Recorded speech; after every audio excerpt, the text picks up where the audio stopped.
ਮਾਨ ਨ ਕਰੀਏ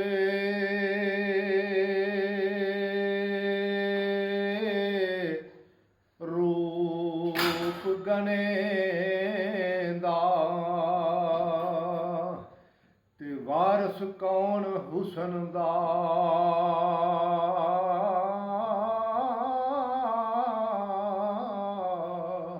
ਉਹ ਸਦਾ ਨਾ ਸ਼ਾਖਾਂ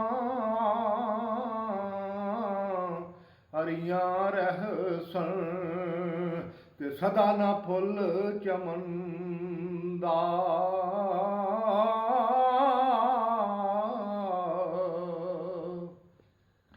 ਤੇ ਸਦਾ ਨਾ ਬਾਗੀ ਬੁਲਬੁਲ ਬੋਲੇ, ਤੇ ਸਦਾ ਨਾ ਬਾਗ ਬਹਾਰਾਂ।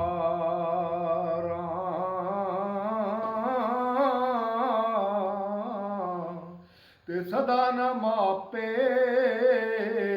ਹੁਸਨ ਜਵਾਨੀ, ਤੇ ਸਦਾ ਨਾ ਸੋਹਬਤ ਯਾਰਾਂ।